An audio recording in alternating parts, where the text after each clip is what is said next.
What if I told you there's something living inside you right now?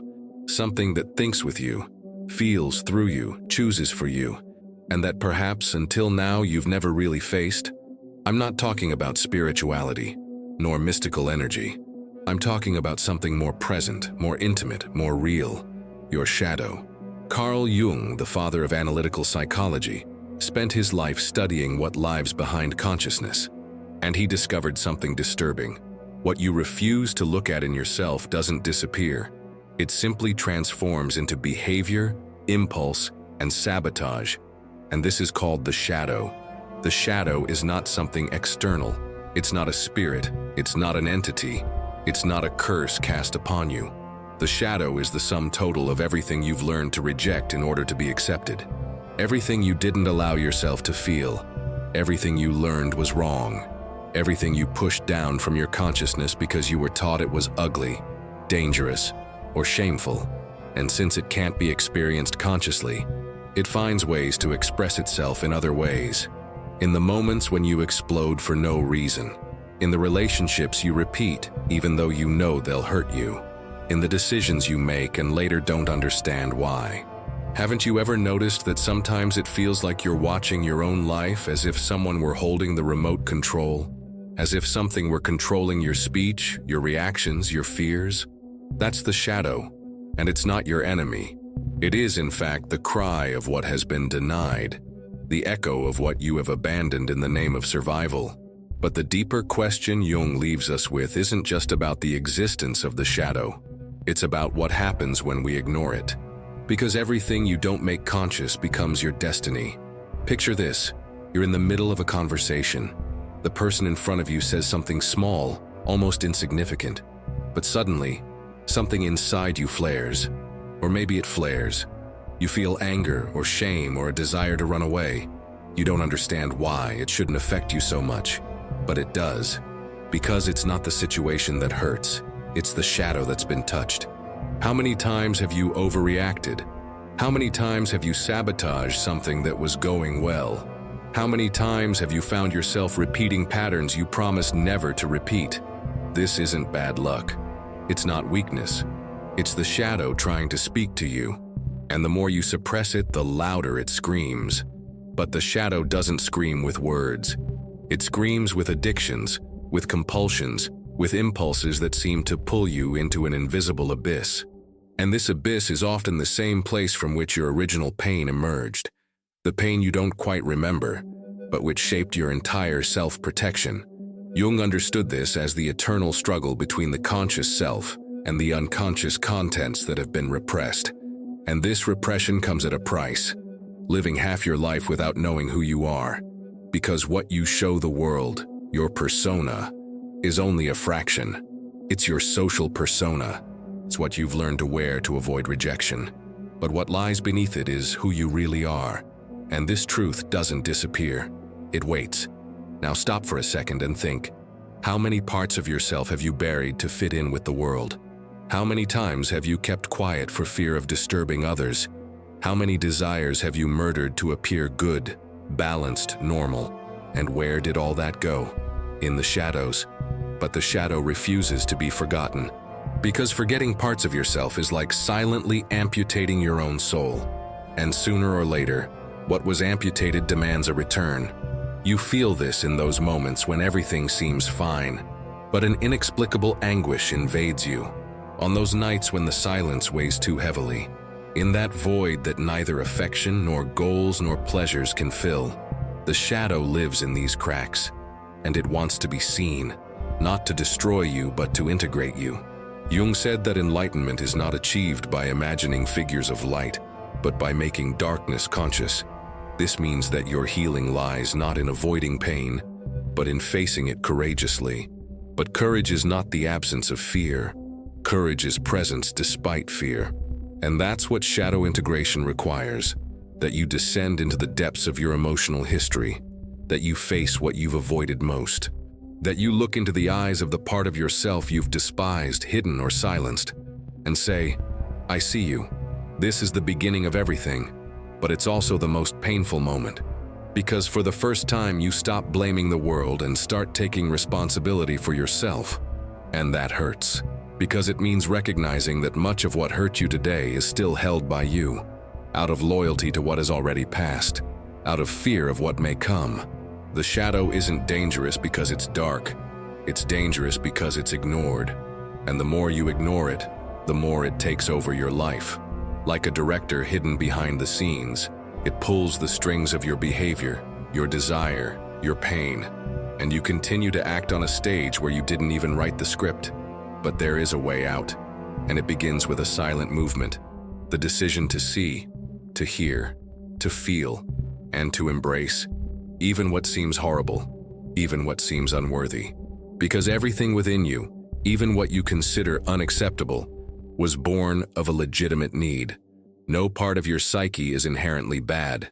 It simply shaped itself in response to the environment you lived in. When a child is repressed for feeling anger, they don't stop feeling it. They just learn to hide it. When a teenager is punished for crying, they don't stop hurting. They just learn to keep quiet. The shadow is this repository where we store all these unprocessed emotions, these denied impulses, these abandoned needs. Do you want to know why it's so hard to change? Because you try to change your behavior without understanding what it's trying to protect. You fight the symptoms without deciphering the message, and all the while the shadow grows. Until the day it no longer asks to be heard, it tears you down. With crises, with panic attacks, with breakdowns that seem to come out of nowhere, but are actually the accumulation of everything. And it's at this point that many give up. Because it hurts too much, because it feels too lonely. But Jung said that encountering one's own shadow is the most essential ritual of inner life, because only after that can one begin to truly live, not by reacting to the past, but by choosing the present. So if you feel like there's something inside you that doesn't fit, that doesn't adapt, that always seems to be on edge, maybe you're not sick, maybe you're just too awake for a sleeping world. And that comes at a price. Your sensitivity, your intensity, your ability to see beyond the surface are not flaws. They are signals. They are internal systems telling you to stop surviving and start integrating, not with force, but with presence, with listening, with truth. So today, perhaps for the first time, you can begin to reverse the logic. Instead of trying to overcome the pain, try to understand it. Instead of fighting your impulses, ask where they come from. Instead of judging your anxiety, listen to what it's trying to tell you. Because everything inside you is trying to take you back home. And home isn't what the world expects of you. Home is what you always were before you learned to hide. So if you've made it this far, I need to tell you something. Your shadow is not your downfall. It's your chance, your compass, your roadmap. But be careful, because from now on, there's no unseeing what's been seen. And the moment you begin to see, life changes. It changes because you change. Because you stop being held hostage by the unconscious and begin to walk with it. Because now, for the first time, you have a choice. And here, at the end of this part, a question needs to be asked. If you dared to see what you have avoided your entire life, what would finally awaken in you? Have you ever felt like you're living on autopilot, even though you know you're conscious? As if something is slightly off, but you can't quite put your finger on it. You wake up, accomplish tasks, interact with people, fulfill obligations, but inside, something remains suspended, like a thought that never fully forms, but is always there, insistent, a subtle unease that lingers even on good days. This is what Jung called the unintegrated shadow, the unconscious part that insists on manifesting itself until it is finally embraced. In everyday life, this presence reveals itself in small acts, the way you react when ignored, the way your mood suddenly changes at something seemingly harmless, the urgency to respond to criticism, the constant need to prove you're right. None of this is random. They are signs. They are emotional responses born from layers much deeper than the immediate event that triggered them. But most people never ask themselves why they feel the way they do. They just react. And they continue to accumulate these reactions like someone stacking boxes in an already overcrowded basement. Jung said that the unconscious communicates through symbols, images, dreams, and behaviors. And when ignored, it intensifies. It becomes more symbolic, more repetitive, more demanding, to the point where life's repetition stops seeming like coincidences and starts seeming like warnings. Have you ever noticed this? That feeling that you're always re-encountering the same conflicts, but with different people? That you're always getting close to people who trigger the same things? That even when everything seems to be going well, there's an inexplicable urge to destroy what's been built? It's not bad luck. It's not drama. It's your psyche trying to resurface. Have you ever known someone who, every time they're about to achieve something important, simply gives up without explanation? Or maybe this is about you. That promotion at work you want but deep down feel you don't deserve. That healthy relationship that scares you because you don't know how to relate without chaos. That project you push off with excuses, even though you know it's what you want. There's a name for this: self-abandonment. And self-abandonment almost always is a reflection of the repressed shadow. This is where everyday life becomes the cruelest mirror, because it's not in great tragedies that the shadow manifests itself most, but in the small rituals of the day, in the way you sabotage yourself without realizing it, in the moment you choose what you know will hurt you because, paradoxically, it's what feels familiar. Addiction, excess, withdrawal, procrastination, isolation. All of these may be the unconscious's most sophisticated way of telling you something within you needs to be seen. Imagine a woman who, growing up, was taught to suppress her anger. Whenever she showed frustration or indignation, she was punished or ignored. Over time, she learned to smile even when she was furious. She learned to please others to be accepted. She learned to keep quiet to avoid abandonment. And it worked. But at 35, this same woman feels a deep unease. She has anxiety attacks, body aches, a constant feeling of exhaustion. Everything seems under control, but she feels like she's on the brink of something she can't name. Until one day, in a simple situation, someone cuts her off in traffic, and she explodes. She screams, cries, trembles. It's not just about the car, it's about all the times she swallowed her own voice. It's the shadow demanding passage. Or think of a man who grew up being told he needed to be strong. That crying was weakness, that feeling too much was for unstable people. He learned to numb himself. He grew up to be someone controlled, rational, productive. But inside, everything is empty. He no longer knows why he does what he does. He feels no pleasure, no anger, no feeling anything. Until one day, without warning, he suffers a panic attack in the supermarket. He doesn't understand. But his body understands. His body screams what his psyche could no longer silence. These stories are not exceptions. They are common. They happen every day to ordinary people who follow their routines, who appear stable, but who silently carry a poorly digested emotional universe.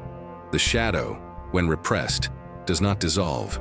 It transforms into emotional and physical symptoms, in behaviors that defy logic, in cycles that repeat until someone dares to break them. But to break them, one must see, and seeing requires presence. Here's the first big, hard-to-swallow truth. You're not confused. You're disconnected from yourself. And this disconnection creates symptoms. One of them is the urge to control everything.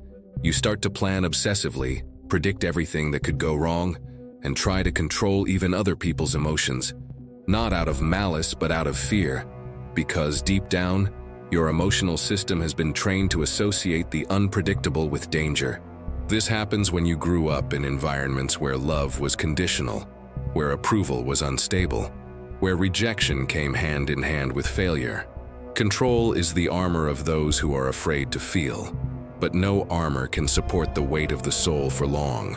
Sooner or later, it cracks, and when that happens, you don't break. You leak. You leak through compulsions, crises, discrete addictions. You eat more than you need. You sleep less than you should. You work too much to avoid thinking. You interact too little to avoid getting hurt. You live in constant motion because to stop would be to hear what you fear most, the sound of your own soul. Jung said that neuroses are often the soul's failed attempts to heal itself.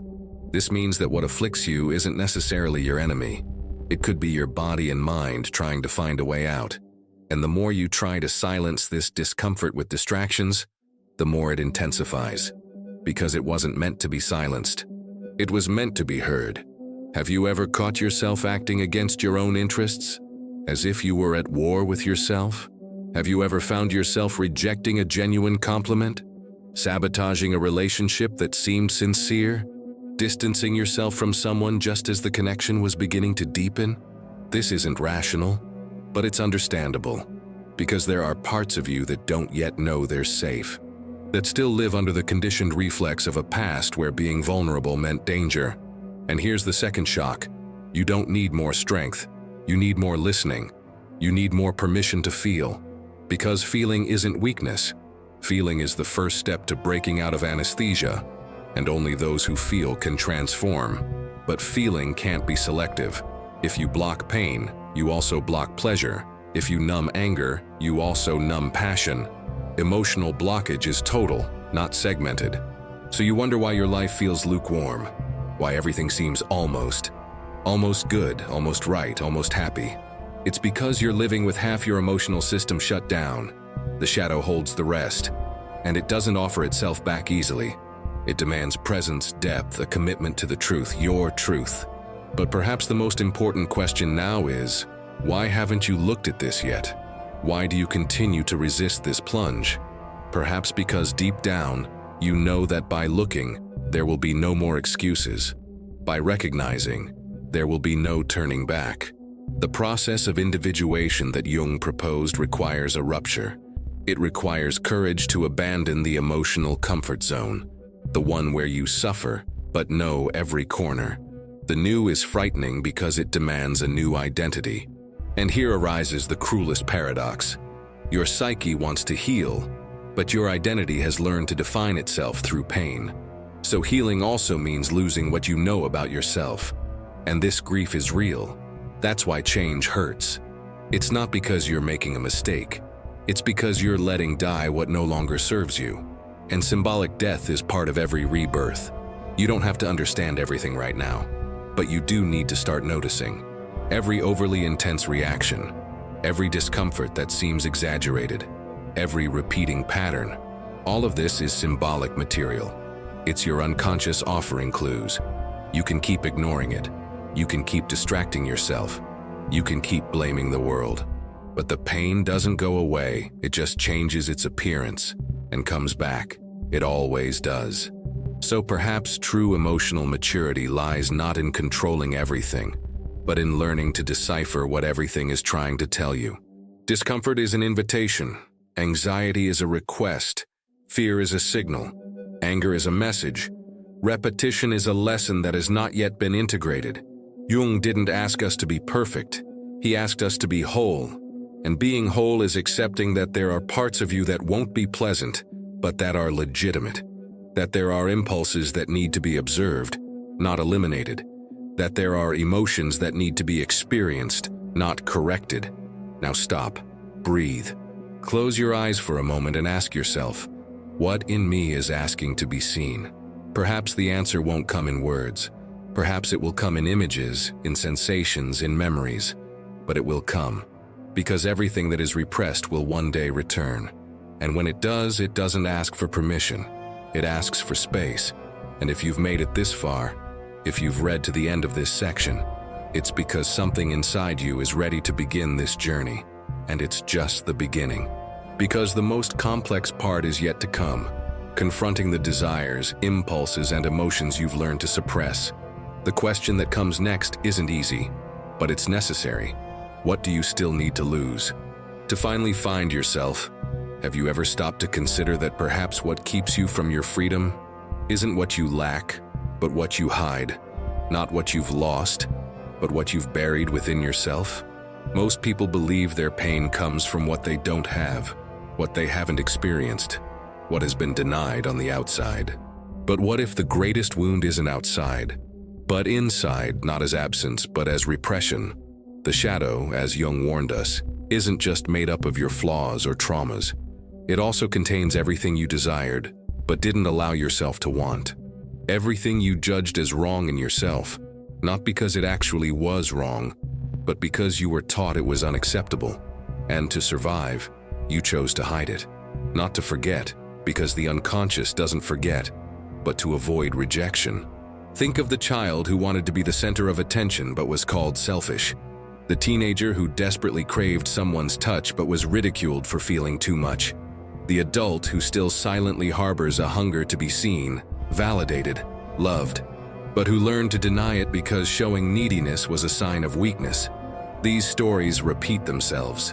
The faces change, the contexts change, but the mechanism is the same. You bury your feelings to maintain what they call normality. But what is normal when you have become a stranger to yourself?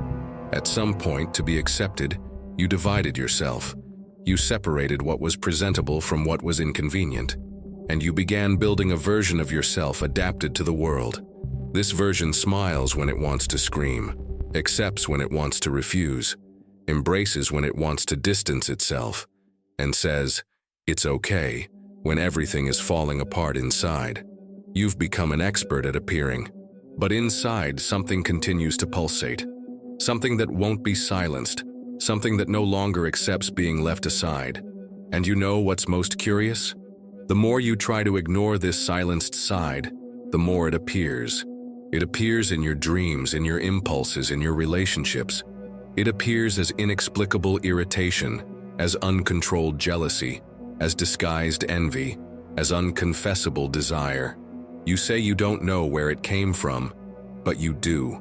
It came from what you've locked away. It came from what you decided not to feel. It came from the part of you that's still alive, even if stifled. Have you ever felt unwarranted anger? Have you ever desired something that instantly embarrassed you? Have you ever found yourself intensely judging someone, only to realize later that you were actually projecting onto someone else what you don't accept in yourself? Projection is one of the most subtle ways the shadow manifests itself. You can't see in others what you don't have in yourself. And often what bothers you most about others is exactly what you haven't yet embraced in yourself. Why do some people make you feel so uncomfortable? Have you ever considered that perhaps they're mirroring something your psyche hasn't yet been able to face head-on? And here's a hard truth. Your emotional repression disguises itself as morality. You learn to feel superior by controlling your impulses, by not wanting what you shouldn't, by appearing balanced. But this isn't balance, it's dissociation, because denying what you feel doesn't transform it. It just pushes it underground into your consciousness. And there it grows, it ferments until it overflows. How many times have you found yourself desiring what you said you condemned? How many times have you spoken ill of what, deep down, you longed to experience? Denied desire becomes poison, not because the desire is wrong, but because repression transforms the natural into the distorted. It's like holding your breath.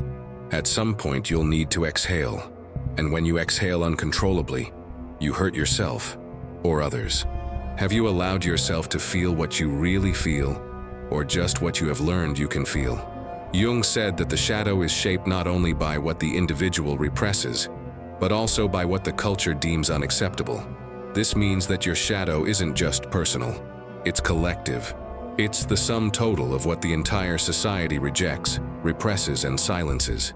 And you, in trying to be accepted, end up incorporating these denials as absolute truths.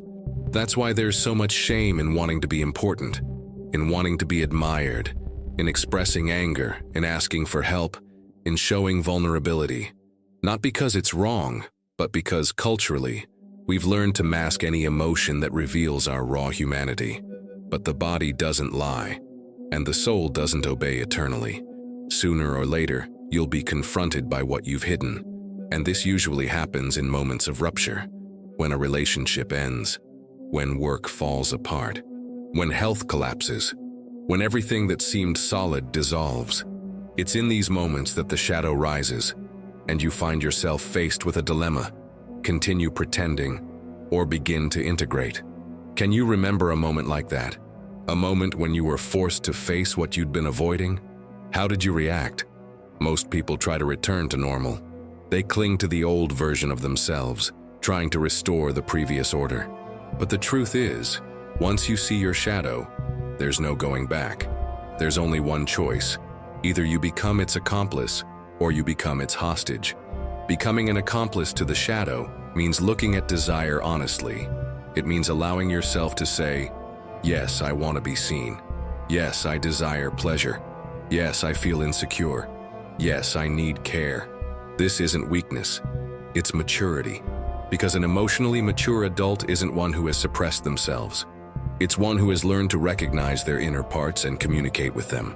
Have you ever thought that perhaps what you most reject in yourself is precisely what could free you the most? Anger, for example, when acknowledged, becomes a force for action. Desire, when accepted, becomes creativity. Sadness, when embraced, transforms into empathy.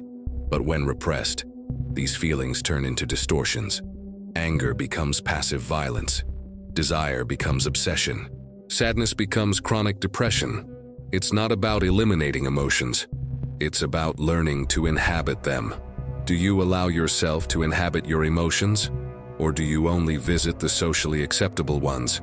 When you begin to look at yourself with brutal honesty, a new door opens, that of emotional freedom. But this freedom comes at a cost. It forces you to let go of your masks, the ones you painstakingly constructed to survive, the ones that made you appear strong, controlled, and kind, the ones that hid your fear of being unloved. And in that moment you begin to understand that what held you back most wasn't the pain, it was the shame of feeling it. Because shame is the cement of repression. It says, you shouldn't feel this. You can't want this.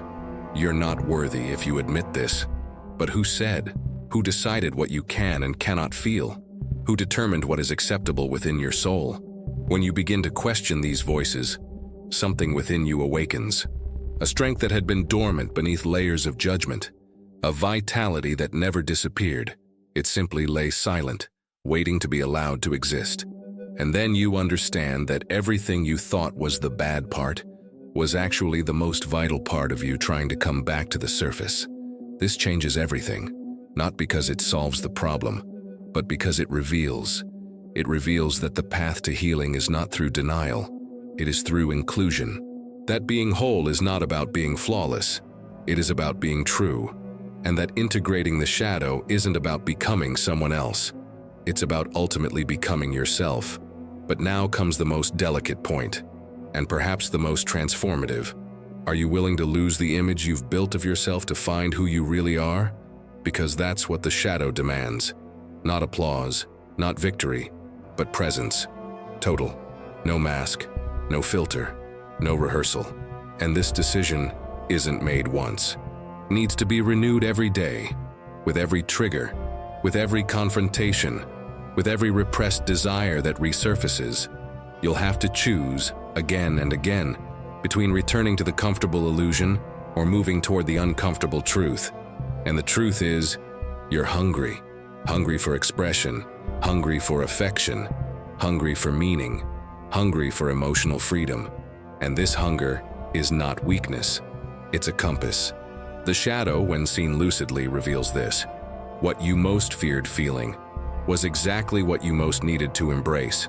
But the journey doesn't end here, because now that you've begun to see, something inside you has begun to move, and it won't stop. Not until you touch the deepest point, the one where not only the pain resides, but the deepest desire for transformation. So, before we go any further, keep this question echoing within you. Who would you be if you stopped apologizing for everything you feel? Have you ever wondered why you feel guilty when you choose? Why saying no to someone close to you can make you feel like you're committing a betrayal? This is no coincidence. This is memory, but not an ordinary memory. It's an emotional, ancestral memory rooted in stories that began long before you were born. And yet, they're alive inside your body now, as if they were yours. Jung was one of the first to realize that we don't just inherit physical traits from our ancestors, we also inherit emotional patterns. And this inheritance is silent, but deeply active. Recent studies in emotional epigenetics show that traumas experienced by our ancestors can alter the way our genes express themselves. In other words, it's not enough to understand your individual past. You need to consider the emotional system from which you came. Because what you feel today may have been built on experiences that weren't yours, but that you carry as if they were. A study of grandchildren of Holocaust survivors revealed higher cortisol levels and more pronounced responses to stress, even among those who had never experienced a similar situation.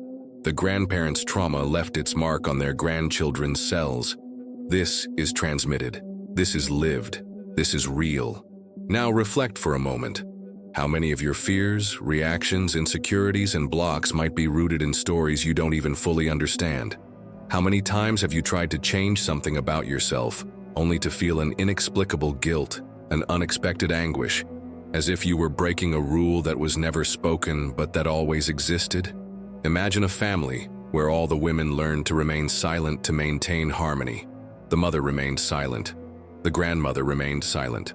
And now, even though you want to speak, you feel a lump in your throat every time you try to express yourself.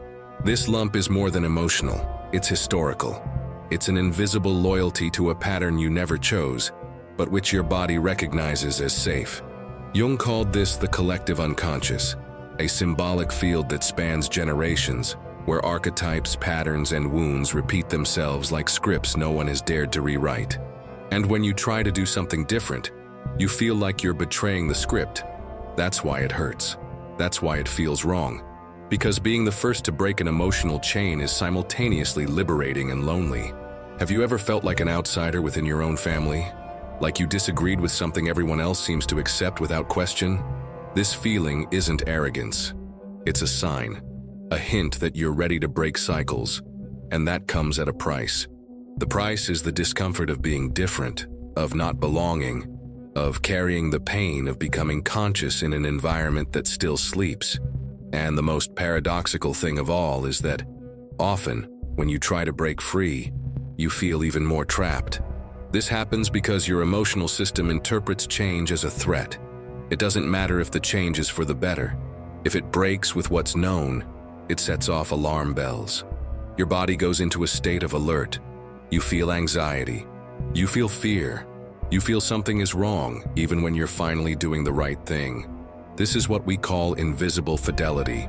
It's the unconscious tendency to remain faithful to family standards, even when those standards hurt you. Because emotionally, belonging is more important than happiness. And breaking away is above all challenging a deeply ingrained survival logic. Now stop and observe. Which behaviors of yours repeat themselves even though you're already aware of them? Which part of you still insists on maintaining a pattern that no longer makes sense? And more importantly, to whom do you remain faithful by repeating this? These questions are dangerous because they open doors to a new way of looking at your history. And once opened, those doors don't close. You begin to realize that part of your suffering comes from the constant effort to maintain ties to versions of yourself that have already died. And that by trying to be different, you're not being ungrateful. You're just being honest. You don't have to continue the story. You can be the turning point. But make no mistake, this requires mourning, because breaking patterns also means losing references. It's dealing with the emptiness of not knowing how to live without that familiar pain. It's facing the silence of an identity in transition. And it's precisely in this silence that the familiar shadow reveals itself.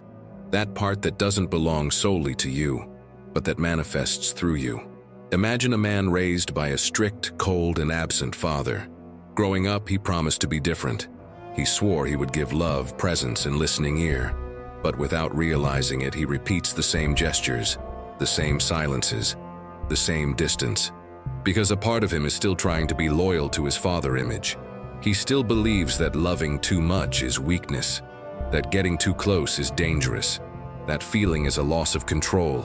This repetition isn't laziness. It's not malicious intent.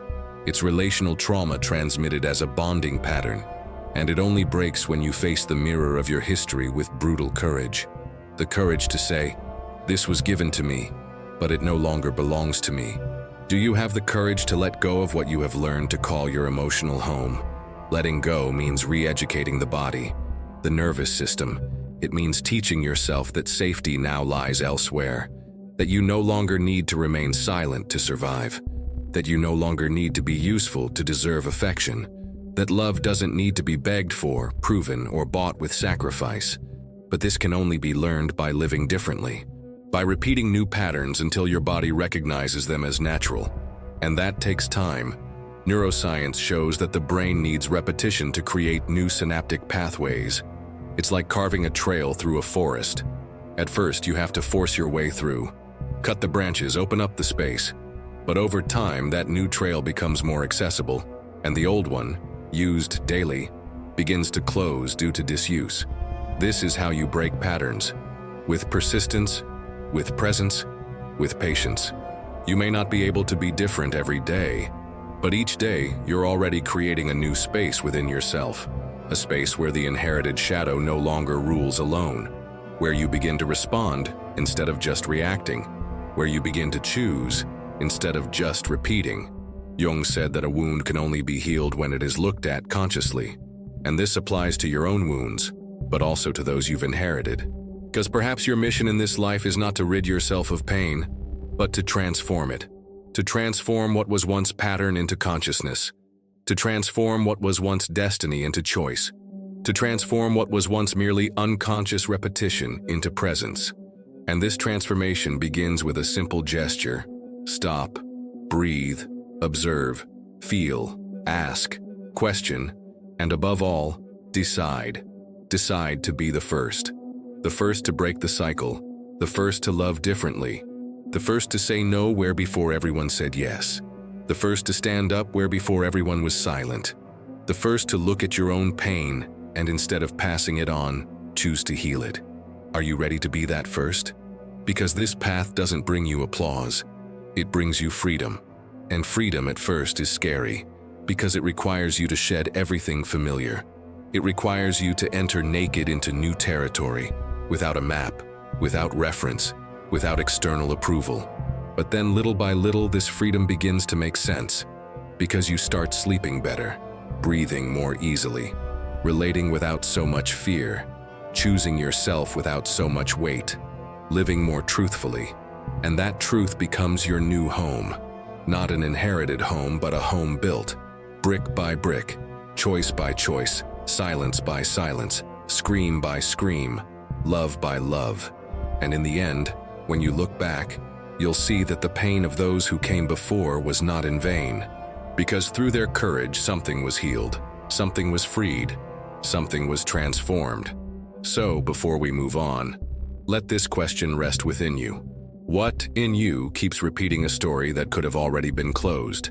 There's a point in the journey where everything seems to fall apart, where certainties shatter, old habits lose their meaning, and even what once brought comfort begins to suffocate. This point isn't the end. It's the transition. It's when you stop living to survive and begin for the first time to seek what's real. But no one prepares you for this moment, because it doesn't come with warnings. It arrives as silence, as confusion, as a weariness that doesn't go away even after rest. It's the body signaling that it can no longer sustain the character, and the soul screaming for authenticity. Have you ever felt this tiredness? A kind of exhaustion that isn't physical, but existential. As if you were carrying a story that's no longer yours. As if the role you played had lost its script. This is the collapse of your constructed identity, the one that was shaped to be accepted, to please, to avoid conflict. Jung called this the collapse of the persona. And although it feels like destruction, it's actually birth. But why does it hurt so much? Because as much as that identity limited you, it also protected you. It gave you a name, a role, a direction. To break it is to enter unknown territory, where there are no clear rules, no guarantees, only a frightening emptiness. And it is in this emptiness that the possibility of a new version of yourself is born. Not an idealized version, not an optimized version, but a more honest version. Are you willing to unlearn in order to relearn? Are you willing to break the bonds with what has always defined you, even if it means not knowing who you are for a while? This is the price of individuation, the process Jung described as the only true form of psychic maturation. It's ceasing to be what the world expects and becoming who you truly are. But the transition between these two versions is brutal, because in it, you lose your old validation mechanisms, those compliments that reinforced your constructed image, that sense of security in fulfilling a familiar role, that easy acceptance that came when you perfectly fit into other people's expectations. Suddenly, all of this disappears, and what remains is the feeling of being alone, even when surrounded by people. Because the loneliness of the awakening process isn't the absence of the other. It's the absence of oneself within what once seemed familiar. Have you ever felt strange within your own life? Not knowing how to behave anymore, not knowing how to react anymore, feeling different but unable to explain that difference. This happens because the soul, once touched by truth, can no longer pretend. It begins to reject everything that is false. You begin to be bothered by the superficial. Any structure that isn't rooted in authenticity begins to implode. And that's scary, because we learn from an early age to succeed, to cope, to be efficient. But no one teaches us to be true, to listen to ourselves, to choose ourselves. The moment you start doing this, the world around you begins to react. People move away, relationships change, some doors close. Not because you're making a mistake, but because you're vibrating in a different place, where what was maintained by convenience no longer fits, where what was sustained solely by fear of rejection no longer survives. Have you ever noticed how your healing sometimes bothers others? Your change is challenging. It breaks silent agreements. It destabilizes entire systems that were accustomed to your submission, to your lack of boundaries, to your constant availability.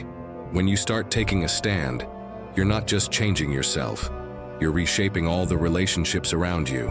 And not everyone will understand, not everyone will support. Some will react with anger, contempt, or emotional blackmail. And that's where many back down, not out of cowardice but out of need, because the fear of losing love still speaks louder than the desire to be whole. Do you have the courage to continue even when it means losing what gave you security? This is one of the hardest decisions, and also one of the most liberating, because the moment you truly choose yourself, you begin to rebuild your self-esteem, not the kind based on achievements, image, or approval, but emotional self-esteem, the kind that sustains you when all else fails, the kind that doesn't disappear when you make a mistake, when you fail, when you feel small. Because it doesn't depend on performance, it depends on presence. Can you stay by your side even when you're not well? This is the true test, because many learn to love themselves when they're well, when they're strong, when they're productive. But real love appears when you're down, when you're vulnerable, when you have no control over anything, and yet you choose not to abandon yourself. This is the foundation of true transformation, and it starts with a simple move. Stop demanding of yourself what you would never demand of someone you love. Would you demand perfection from a child who is just learning? Would you demand emotional maturity from someone who has never been taught to feel? So why do you do this to yourself? Have you allowed yourself to learn slowly? Because haste is a trap of the system. The idea that you need to heal quickly, get better quickly, evolve quickly, be functional all the time. But emotions don't operate like that. They are organic. They need space, time, respect, and above all, listening. Have you been listening to what your body has been telling you? Because when the mind is silent, the body speaks. And it speaks through symptoms, pain, tension, and illnesses that have no apparent cause. The body is the temple of the shadow. It's where it manifests itself when it no longer finds conscious passage. And the more you try to ignore it, the louder it screams. It screams through insomnia, anxiety, exhaustion. It screams until you stop and look and feel. Jung said there is no awakening of consciousness without pain. People will do anything to avoid this awakening, because pain is the price of lucidity, but it is also the gateway to freedom. Because once you feel deeply, once you face what you've always avoided, you no longer need to run. And that's when life changes. Not because problems disappear, but because you stop being controlled by them. You start choosing more consciously, reacting more lucidly, positioning yourself more truthfully. You don't become a perfect version of yourself. You become someone who is present, and that's enough. But be careful. This process isn't linear. You'll relapse. You'll doubt, you'll want to give up, you'll find yourself repeating old patterns. And it's all part of it. Emotional growth isn't a ladder, it's a spiral. Sometimes you feel like you're going backward, but in reality, you're just spinning toward a new level of awareness. Each fall brings more clarity. Each mistake teaches a little more. And that's how the shadow loses its power. Not because it disappears, but because it's integrated. Have you forgiven yourself for relapses? Because without forgiveness, there is no continuity. Self-judgment is one of the greatest saboteurs of healing. It traps you in cycles of guilt that only reinforce what you're trying to heal. Forgiveness isn't about covering things up. It's about recognizing the humanity of the process. It's about accepting that you're learning, that you're trying, that you're present. And that in itself is an act of courage. Courage that transforms fear into action, anger into protection, sadness into compassion, silence into listening, shadow into guidance. And when you start living from this inner listening, everything changes. Because you start to trust, not in the world, not in others, but in yourself. And this trust is the foundation. Because even when everything fails, you remain. Even when everything changes, you adapt. Even when everything hurts, you embrace yourself. Have you been welcoming yourself? Not with demands, but with tenderness. Because it's this tenderness that heals. It's what breaks the cycle of emotional hardness, that dismantles the shell, that melts the rigidity, that allows something new to blossom. And this newness isn't grand, it's not spectacular, it's subtle, it's quiet, but it's true. And the true has power, the power to touch, to transform, to liberate, not from the outside in, but from the inside out. And so, without much noise, without any major milestones, you realize that something has changed, that you have changed, that your relationship with yourself has deepened, that your presence has become more stable, that your light no longer negates your shadow, because now both walk together. Before we move forward, take a deep breath, look at yourself, and ask yourself, are you ready to stop running? Even if you don't know exactly how to continue yet, there comes a time when there's no going back to peaceful ignorance. Life, once truly felt, demands presence. And presence demands everything that was previously possible to ignore. Because now, after everything you've seen, heard, and felt, your soul no longer accepts disguises. You know too much. And this knowledge isn't intellectual. It's visceral. It's in the body. It's in the heart. It's in the eyes that now see what they once overlooked. And this is the most delicate point of the journey, true awakening. Awakening isn't a mystical event. It's not something grand. It's silent, sometimes even solitary. It's when you realize life as it is, without the lies that protected you, without the masks that hid you, without the roles you played to fit in. And in that moment, everything changes. Because the way you feel changes. The way you choose changes. The way you treat yourself changes. But most importantly, the way you act needs to change too. Because awareness is useless without action. Knowing isn't enough. Feeling isn't enough. You have to apply it. You have to translate this clarity into practice, in daily choices, in consistent actions. So perhaps the question now is, what to do with all this? How can we transform what has been a deep dive into our inner selves into concrete life? How can we honor this journey of shadow integration with real steps, tangible decisions, and actions that sustain the new cycle that begins now? Let's build this plan together. Simple, profound, applicable. First, establish a safe space to feel. This may seem obvious, but it's the foundation. Most people live reacting to the external world because they've never created an internal space where they can listen to themselves without judgment. So create that space. It can be physical, a corner of your room, a chair by the window, a place where you feel whole. Or it can be symbolic, a time of day, a real break between your obligations, where you choose to be present with yourself. During this pause, you'll practice what we call emotional listening. Close your eyes, take a deep breath, and ask yourself, what am I really feeling right now?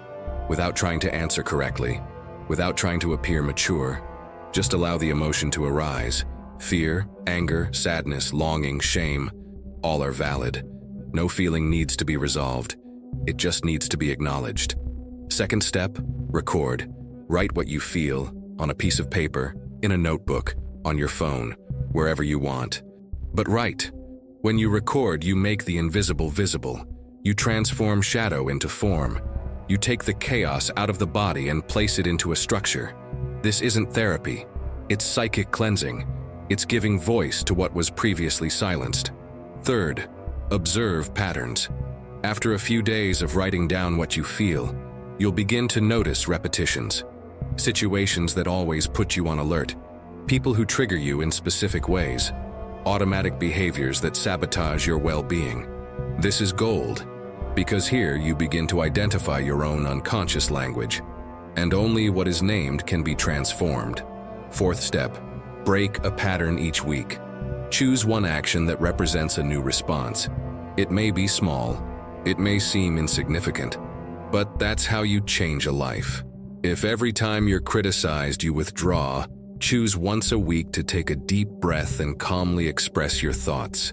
If every time you feel anxious you drown yourself in your phone, choose a night to put it away and just be. If you always say yes when you mean no, choose a day to experience no with firmness and respect. One action per week, consciously. Fifth, make a commitment to yourself. Write a letter, a declaration, something that expresses your new inner positioning. It could begin like this. From today onward, I commit to myself. I commit to listening to myself, to not abandon myself, to treat my pain with respect, to recognize my shadow as part of my strength.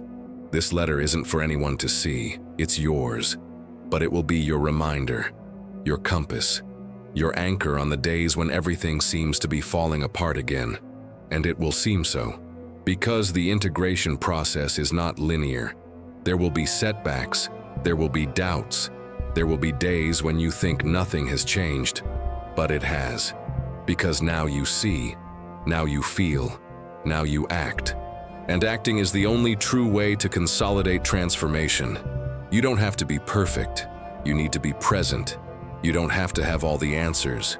You need to have the courage to ask better questions. You don't have to control everything. You need to trust yourself enough to navigate even the chaos. If the shadow is the territory of what has been forgotten, the act of returning to oneself is a revolutionary act. A return to the most sacred home, oneself. But don't do it alone. Share. Talk. Ask. Write. Express. The shadow gains strength in silence but loses power in presence. When you speak, when you share, when you name it, it transforms.